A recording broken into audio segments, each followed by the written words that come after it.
E aí? Salve, Tigre! E aí, galera? Espera Tá aí. ouvindo? Tá da hora? Tô ouvindo, tá ouvindo bem daí? Tô, tá massa. Beleza, espera aí. É... Mano, primeiro, a gente quer agradecer por você estar participando com a gente aqui dessa live nesse contexto, né? Que a gente tá te convidando para ir lá pro Casarão, se você puder. Uhum. Mas a gente, nesse contexto, está fazendo os eventos online, né?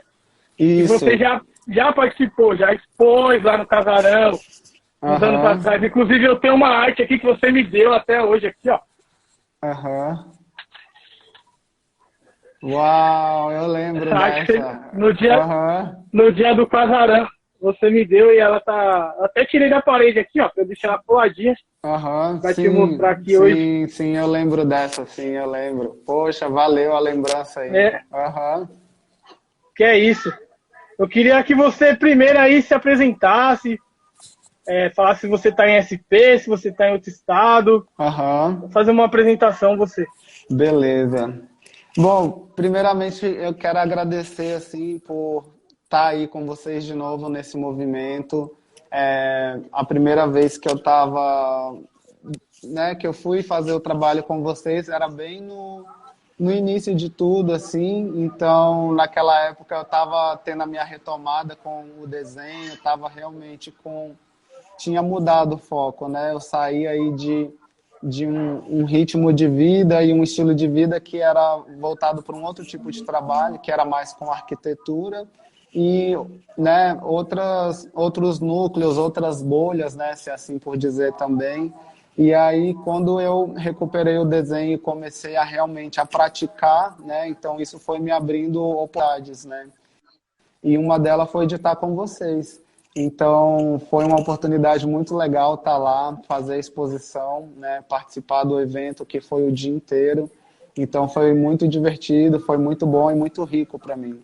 Então, hoje estar de volta, mesmo online, assim, que é uma experiência diferente, para mim é um prazer estar aqui com vocês e estar podendo ter essa conversa e trocar e compartilhar mais uma vez. Massa.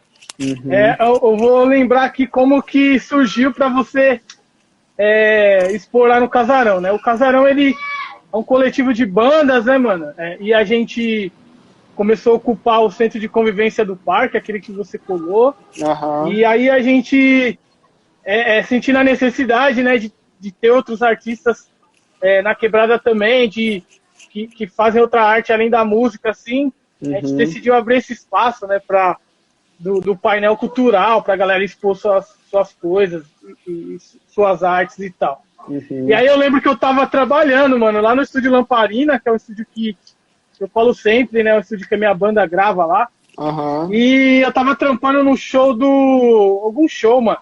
Eu fiquei, Aham. acho que na portaria, eu não sei o que que era. Aham.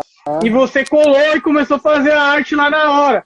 Tava Aham. rolando rolê, eu falei, caralho, que bagulho louco. O que o cara tá fazendo ali, mano? Aí eu vi uma oportunidade e falei, mano, eu vou meter o louco, eu vou chamar ele pra expor lá na quebrada, vai que ele aceita. Aí eu Aham. meti o louco, troquei ideia, você foi muito receptiva. Você falou, não, eu vou sim, eu vou colar nesse rolê, pode Uhum. confirmar. Aí pegou as redes sociais e tal, e a partir Uhum. desse primeiro contato, você colou lá no Casarão, como você Ah, falou, foi um dia muito louco e tal. uhum.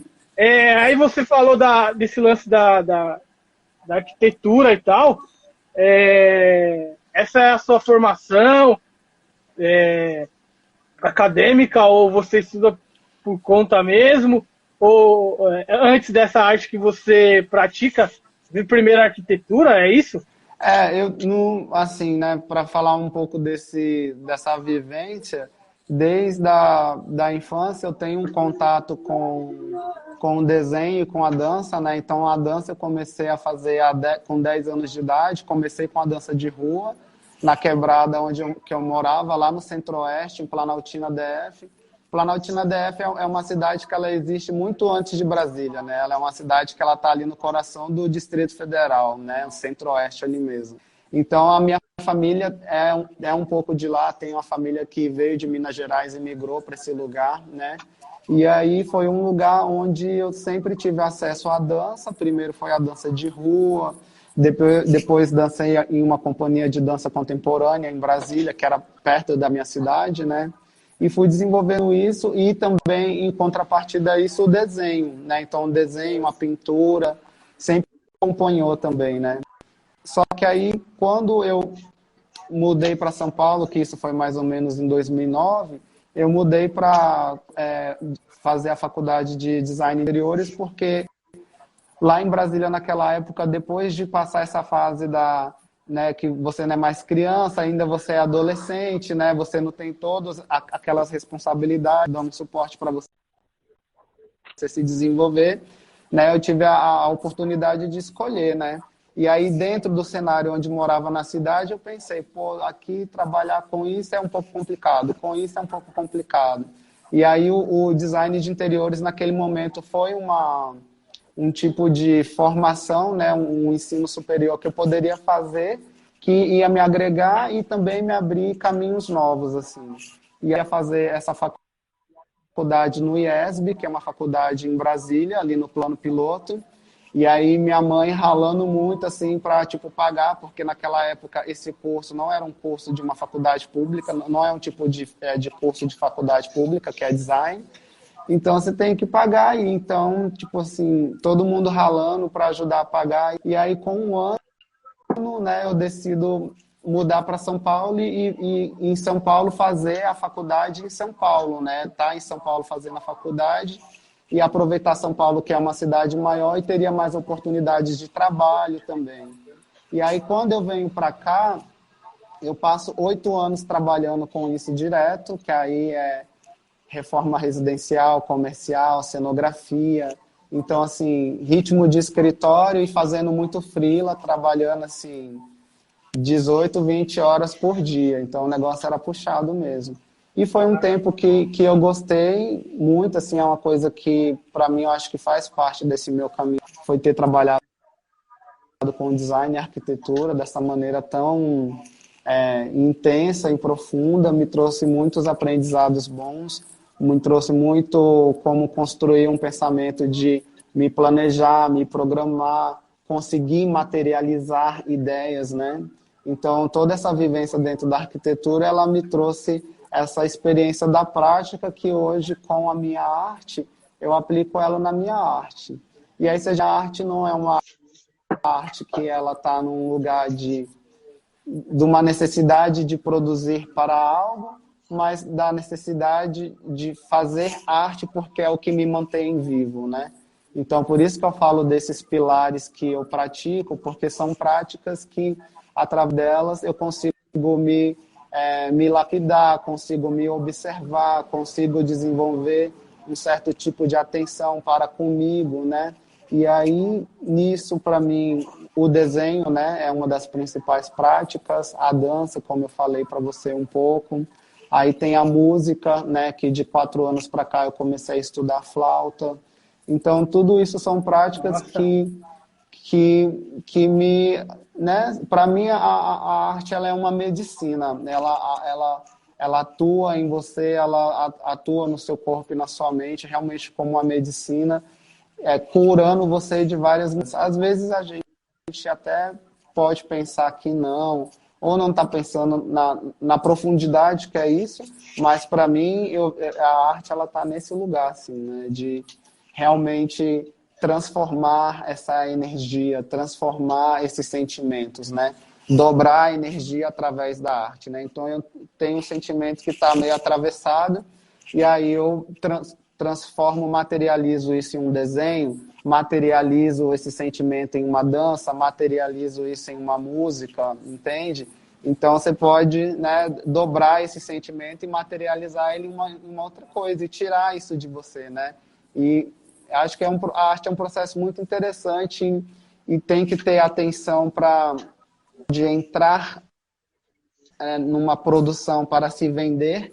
Então, artistas que escolhem sobreviver da própria arte, acho que tem um pouco essa balança aí, porque tem esse equilíbrio de como transformar e fazer com o trabalho que você tem com ele capitalizar, né, sobreviver, criar trabalho, oportunidades através da sua arte que você produz. Só que no que eu tenho que produzir, porque o que eu produzo é espontâneo e naturalmente. Então, eu estou desenhando naturalmente, estou estudando naturalmente, não é uma coisa que é forçada. Claro que para chegar nesse lugar onde você esteja confortável com a sua prática e não é uma coisa forçada, falar, eu preciso desenhar, eu preciso tocar flauta. Não, eu preciso, mas é natural porque isso é uma coisa que me faz bem. Só que assim, se você não pratica, quem estuda música, se não pratica, o que acontece, né? Quem desenha, se não pratica, o que acontece? Então, fazer um desenho hoje e fazer um desenho na semana que vem é uma outra coisa. Mas se você está praticando, através dessa prática, muitas coisas vão florescer. Então, você começa a se descobrir através, entende? E automaticamente essa prática vai alimentando a sua mente, o seu espírito, entende? Isso vai transformando você, as pessoas que estão à sua volta. Então, acredito que a arte ela tem essa essência, né, de transformar as coisas de uma maneira muito profunda e sutil, né, que às vezes não é só com a palavra, né? A palavra Muito massa, é. Uhum. A arte, para além, né, meu? É uma coisa que esse lance de sentir ela meio que individual. Cada um vai chegar de uma maneira. Quem está recebendo e quem está realizando alguma arte, assim, né? Alguma coisa, alguma intervenção, né? Uhum. E muito louco esse lance que você falou do que a arte significa para você, o que ela faz com a sua vida, com o sentido de cura, Uhum. Isso é muito importante, ainda mais no mundo como a gente está hoje, né? Uhum. Eu acho que a gente sem artes, meu, como que seria a suportar tudo isso, né? Manter a sanidade, assim. Você falou do DF e despertou uma curiosidade em mim, assim, porque o DF, para mim, Brasília, Distrito Federal, eu tenho muita relação por causa do rap nacional. Sim. Muito grupo de rap saiu de Brasília, assim, né? Como o Bog, Viela 17, que eu via muito falando o nome das quebradas, assim, de Brasília. E você falou esse lance da dança. Nessa época que você estava na dança, tem relação com o hip hop, com o rap, a cena de rap que estava rolando em Brasília, na época, ou não? Sim, porque, por exemplo, quando eu comecei a fazer dança, eu comecei com um break, né? E aí foi uma coisa que eu comecei, mas não me identifiquei e logo migrei para dança de rua, porque no mesmo lugar onde essa galera se encontrava para treinar, tinha o pessoal da capoeira, tinha várias outras práticas, né? Então o break para mim ali ficou, acho que um pouco difícil, e aí, mas ao mesmo tempo eu me fluir mais na dança de rua, assim. Então, lá nessa periferia que é Planaltina, né, que hoje ela é considerada como uma cidade satélite também, esse movimento da dança de rua, do hip hop, ele é muito forte, porque era uma das práticas que estavam acontecendo nessas quebradas, nessas favelas, e era uma prática que permitia que os jovens tinham uma outra coisa além da televisão, uma outra coisa além da violência, entende? Pessoas mais velhas conduzindo essas crianças mais novas, entende? Um movimento mais de união e olhar para aqueles jovens que estavam assim, fogo cruzados, sabe? E aí todos esses grupos de rap, então assim, lá era uma referência muito forte. Eu tenho um irmão gêmeo, né? E desde muito novo ele sempre escutou rap. Só que naquela época eu odiava, assim, então aquilo me perturbava, entende? Eu não conseguia escutar rap, era uma coisa assim, era uma relação muito profunda. E depois de muitos anos, com 23, 24 anos, eu escutando aquele álbum do Rai, Sobrevivendo no Inferno, escutei, falei, agora eu já vou escutar. E aí quando eu escutei, a minha ficha caiu assim, falei, gata, você morava na favela, entendeu? Essas letras, essas eram as histórias dos meninos que voltam, né? Que eram crianças que foram crescendo e virando adolescentes e entrando nesses contextos. Essas eram as histórias, entende? Então, assim, quando eu escutei aquilo, a minha ficha caiu. Porque, ao mesmo tempo, quando eu saio da minha cidade, migro para Brasília, começo mais tempo conviver lá, e depois vou para São Paulo, existe um processo automático na minha mente de apagar a minha história para ser aceito em lugares que as pessoas não são como nós no lugar onde estamos, né, nas periferias, né, não são pessoas pretas, não são pessoas periféricas. Então começa esse processo de se camuflar, né, e aí a gente vai falar das máscaras sociais para você ser aceito nos lugares.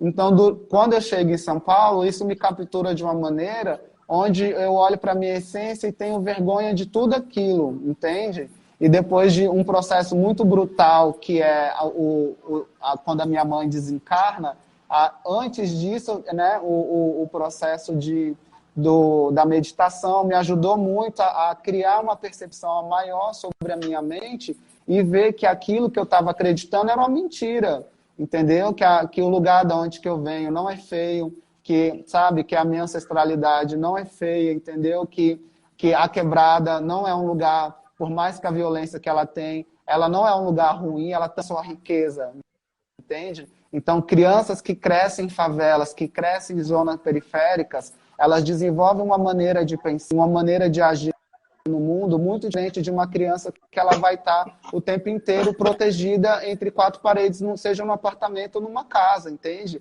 Essa criança, ela está lidando com a rua e com várias outras coisas que, ao mesmo tempo, quando a pessoa grande, uma pessoa adulta, a mesma ação vai atravessar uma criança de 5 anos, só que como ela vai receber isso? Ninguém sabe, porque é ela, né? A experiência dela. Então, temos que ter atenção para isso, entende? Para esse movimento com as crianças. Foi isso, eu cresci dentro dessa quebrada, entende? Então, assim, o movimento do rap salvando vidas, o hip hop salvando vidas, entende? Então, assim, foram coisas que eu vi ali que salvavam vidas, que deram perspectiva para os jovens, né? Então, é um cenário hoje que eu vejo que ele é riquíssimo e achei muito bom você perguntar, porque tenho realmente orgulho de falar isso e de falar como esse movimento influencia e salva vidas, entende? E hoje eu acho o rap uma das coisas mais lindas, assim. Então, assim, a cada ano eu venho descobrindo novas coisas, pouco a pouco, mas escutar um rap para mim hoje, assim, é uma coisa preciosa, assim, sabe? Eu gosto muito. Só que, entende? Então, o próprio movimento de olhar para as coisas e ressignificar, né? Por exemplo, quando eu ressignifiquei que o meu cabelo não era feio, não deu tempo de crescer, meu amor. Eu já estava calva, entendeu? Então, né? Então, é sobre isso, né? Então, hoje eu fico muito feliz que as pessoas têm referências, que as crianças têm referências, né? Eu estou aqui em Salvador agora e vejo as crianças, assim, arrasando, meu amor. As crianças em um lugar de expressão do próprio corpo e da própria imagem, que é um lugar muito mais fluido para o pessoal da nossa geração, né? Eu tenho 31, então quando eu tinha 10, meu amor, a internet estava começando, então não tinha referência o que era ser uma gayzinha afeminada dentro de uma favela, entendeu? Então ela tinha que camuflar, porque quando queriam me atingir, não me chamavam de macaco, não me chamavam de preto, me chamavam de baitola, entendeu? Então, o ser humano é babado, ele vai botar o dedo na sua ferida e onde mais machuca, né? Então, criar a consciência que temos esse poder de violência do outro, sobre a mente do outro, né? O que você pode dizer pode destruir uma pessoa, né? Então, tem que ter muito cuidado com essas coisas. Sim.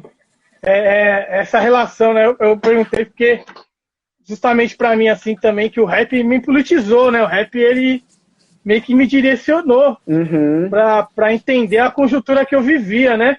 E uma coisa que você falou que é muito, muito foda, que acontece muito, a gente não nasce negro, preto, a gente se descobre, né? E esse lance de, às vezes, a gente, às vezes, quer se retrair do que a gente é, para poder ser aceito em outros ambientes, tá ligado? É meio que uma coisa é meio que uma autodefesa nossa, assim, para poder estar em alguns ambientes, porque a gente às vezes não está preparado para chegar e falar, não, eu sou desse jeito aqui, eu entro em qualquer ambiente, eu troco ideia com qualquer pessoa. A gente não cresce com essa, pelo menos a nossa geração, e muitas outras, né, não cresceu com essa força, né? Porque não existia um trabalho de base ali. Só que o rap, ele fez a gente se descobrir, botar pra fora e já era, tá ligado? A gente é desse jeito e vocês vão ter que aceitar que a gente é desse jeito aqui, a gente não vai mudar. É uma coisa muito importante, né? E agora pro lance da sua arte que você desenvolve, quando eu vi você fazendo a sua arte assim pela primeira vez, eu vi que você pegou o pincel, aí eu pensei que você ia pegar o pincel e ia começar a fazer com a mão.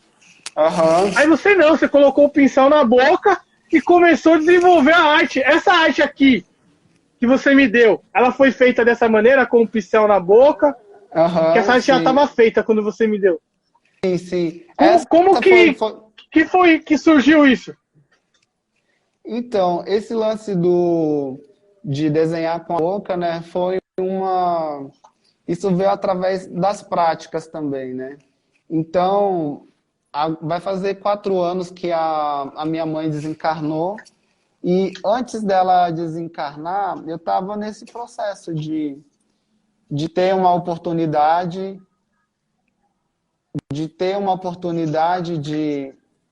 de me entender melhor, de ter uma investigação sobre mim, sobre a minha mente, né? E quando a minha mãe ficou doente, ela teve uma doença que chama meningite bacteriana.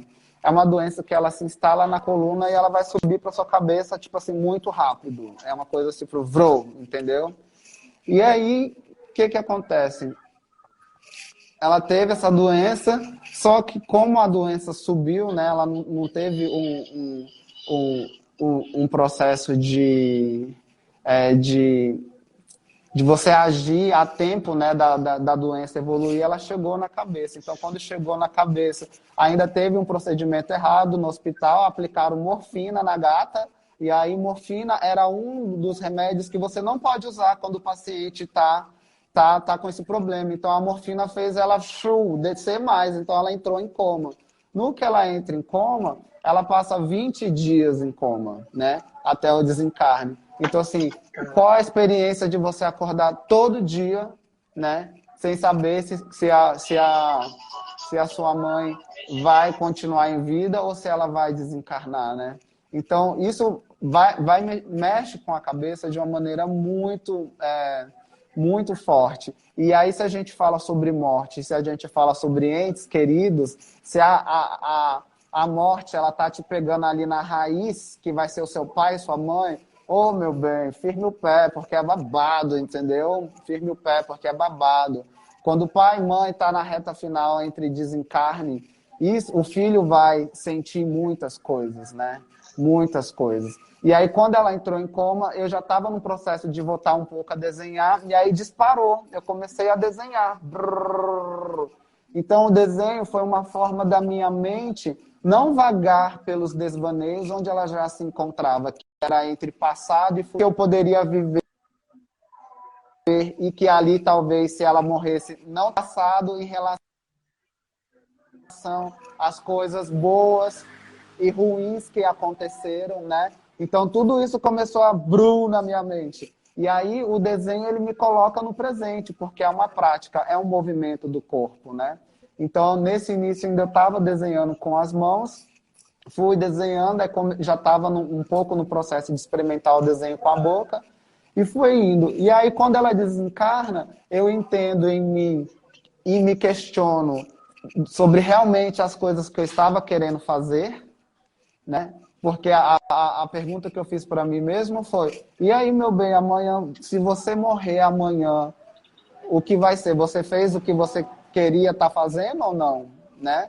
E aí eu me questionei, e aí eu vi que não, e aí foi quando eu mudei, e aí mudei assim, já parando essa mudança, que estava sentindo isso, mas foi onde eu entendi, eu falei, não, eu vou sair daqui e agora eu vou dar o foco na arte, que naquela época era o desenho, né? Tinha a dança que eu queria recuperar, então dei esse foco. E uma maneira de você realmente Estar vivendo arte, eu acho que é estar praticando arte. Vira só filosofia, eu acho, né? Falar de arte sem estar praticando ela. Sim. Então, o que eu encontrei maneiras de estimular a minha prática foi experimentar outras partes do corpo. Então, eu me questionei, eu falei, essa semana eu vou fazer um caderno, não, vou fazer um caderno esse mês, eu me propus um desafio, né? Eu fiz um caderno que tinha 30 folhas. Eu falei, bom, um desenho por dia. Vamos ver quantos, chegar no fim do mês, vamos ver quantos desenhos você fez. E aí, fechou esse mês, eu tinha feito uns 22 desenhos. E aí eu olhei o caderno. No caderno já tinha transformação, já tinha catarse do próprio traço, do próprio desenho, entendeu? Já tinha tido florescimentos. Aí eu olhei aquilo e falei, babado. E aí eu falei, e agora? Não pode cair, a prática não pode cair. A prática é o fio condutor, entendeu? Porque se não tem prática, de novo, é só blá, blá, blá. Tem que praticar alguma coisa que se fala, né? E aí foi quando me veio o estalo. Eu falei, vamos ver o que minha mão esquerda faz. Aí eu falei, então tá, 30 dias, 60 desenhos, 30 com a mão esquerda e 30 com a mão direita. O mesmo desenho. E aí fechou esse mês, eu acho que com uns 18 desenhos, e aí eu falei, vixe, a minha mão esquerda faz isso. Aí abriu um boom na minha mente, eu falei, interessante. E aí eu fui para os pés, experimentei os pés também, e depois eu foquei de novo na boca. E aí teve toda essa experimentação, né? E aí com a boca eu só falei assim, bom, continua praticando com a boca, né? Pratica mesmo. E aí o fato de praticar, de desenhar sempre com a boca, transformou a minha vida, transformou tudo, transformou a minha mente, transformou a minha prática, entende? Transformou o meu próprio olhar para com o meu trabalho, porque quando eu era jovem, desenhava e pintava, eu não gostava de nada que eu fazia. Então fazia um negócio e jogava fora. Fazia outro negócio e jogava fora. Então, um dos pactos que eu fiz comigo mesmo foi de não jogar mais nada fora.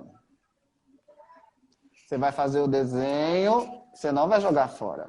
Você vai pintar, entendeu? Você não pode, porque isso é sagrado. Eu considero, para mim, sagrado. Se vocês consideram ou não, aí é um 6 com 6, entendeu?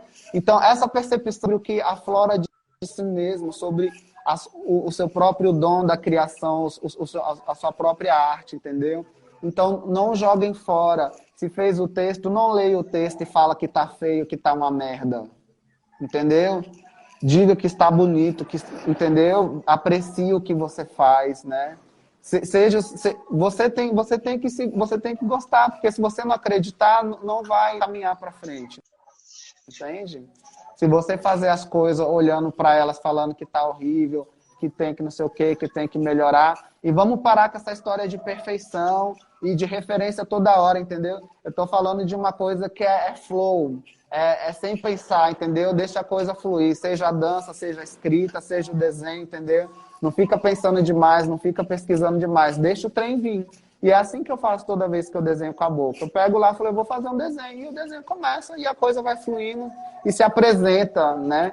Mais do que se construir, o desenho se apresenta, né? Então, somos canais condutores e estamos conectados a essa arte também, né? Então, eu vejo que tem essa arte que ela entra num processo mais do pensar e ela está ligada à academia. Então, não tenho formação de artes plásticas, não tenho formação com dança, a minha formação é em design de interiores, que transita um pouco sobre essas coisas, mas uma outra formação. Podem me tacar pedra, mas hoje eu acho até bom não ter feito a formação de artes plásticas, entende? Porque ia travar a mente dela, entendeu? Então, as pessoas que estão trabalhando com arte e arte educadores e professores, cuidado. Cuidado, porque eu já vi gente chegando para trocar ideia e falando que o professor está detonando o aluno, que está falando que o trem é assim, que não sei o quê. Entendeu? Não, gente, as coisas não é por aí.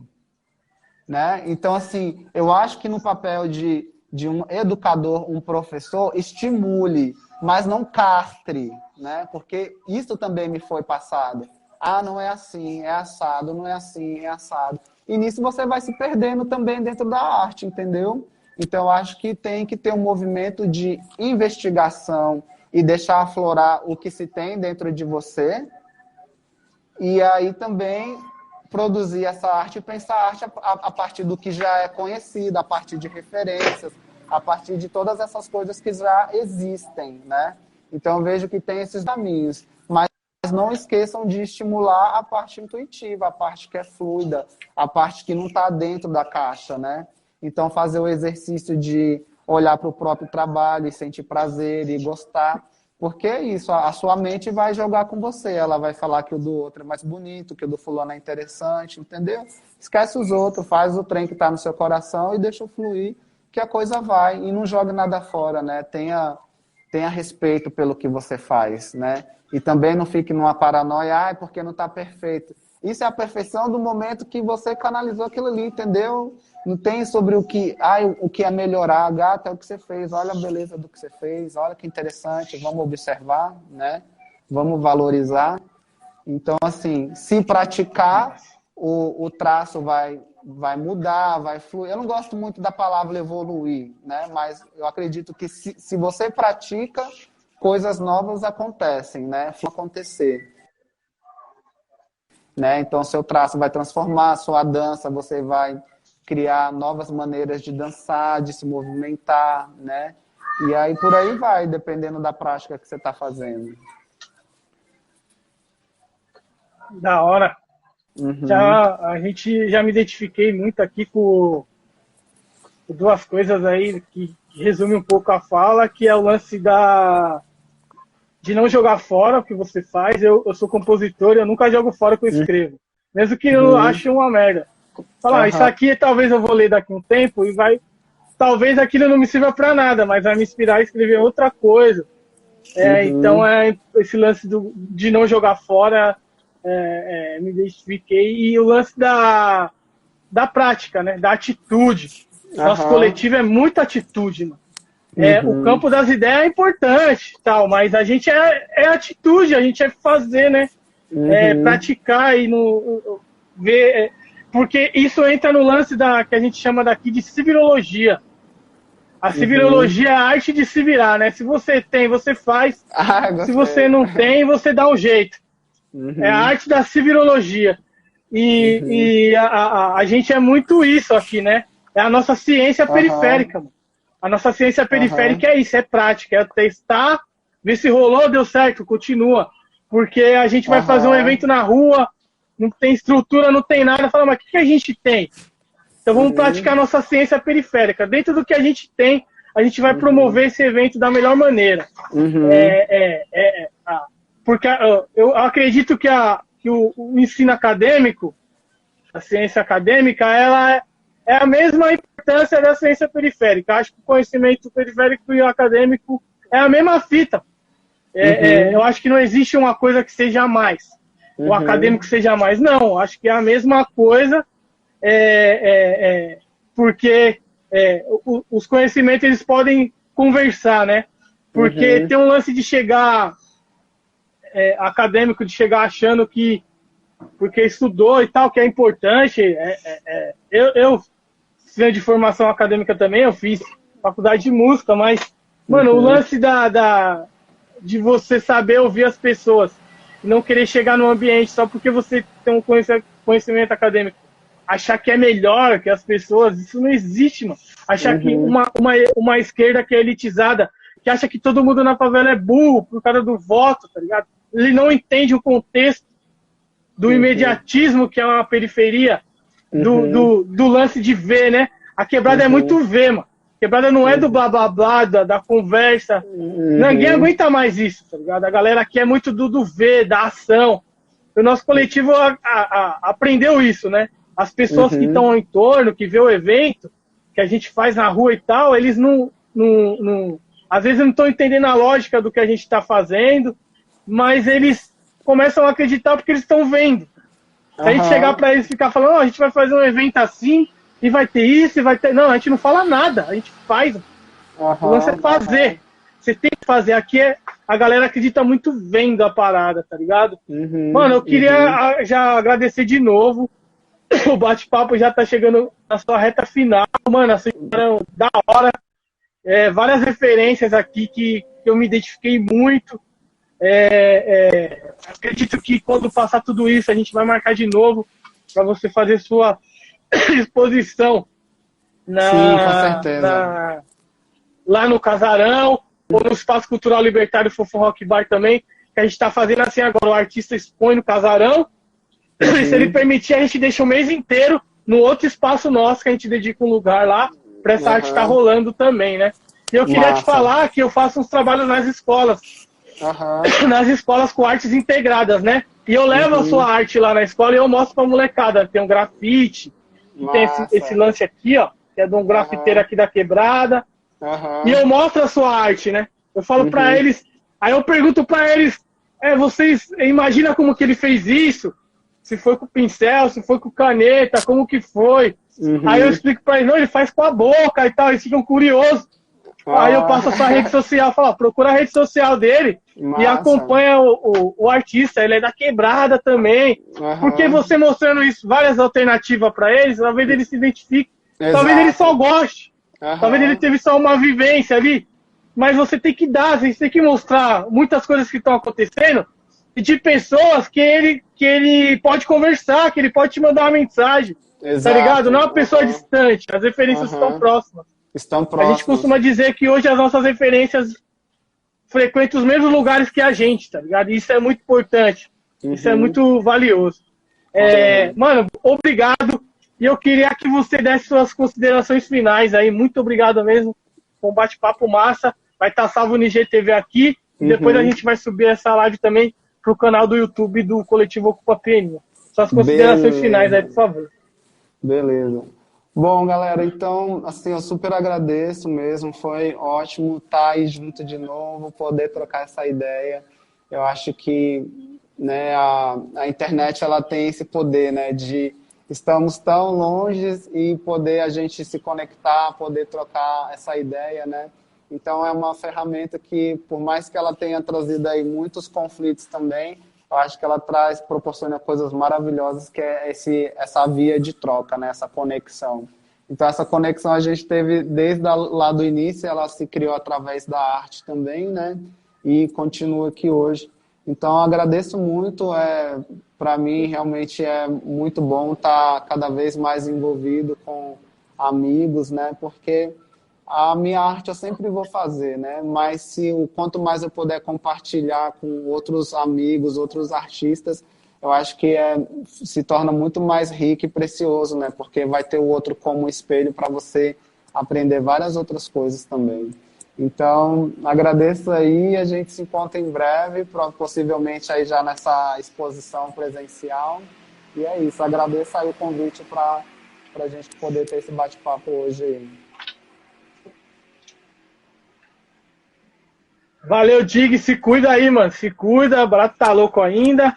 E a gente vai se trombar muito ainda para falar de arte, trocar ideia, porque é isso que a gente leva da nossa vida, mano. As amizades e as artes que a gente vive e faz também, tá ligado? Beleza. Muito obrigado aí. Beleza. Peraí que eu vou tirar uma foto nossa aqui. Beleza. Com a máquina. Peraí. Aí, deixa eu ver aqui. Peraí que eu vou colocar a sua arte aqui de fundo. Beleza. Aí. Da hora, tá salvo aqui, depois eu te marco, te mando as fotos. Beleza, os prints e as coisas todas. Mano, muito obrigado. Se cuida, o Casarão continua. Na sequência tem o DJ Dinho tocando as playlists só. Os MC da Quebrada, os rap tocando. 14 horas Mickey Aberto, 15 horas Dani Oliver, 16 horas Cláudio Adão e às 17 horas fecha com o Almirante da Quilombar, que fica Quilombar. Valeu, mano, obrigado. Valeu, salve Quebrada. Uhul. Valeu. Valeu, é nóis.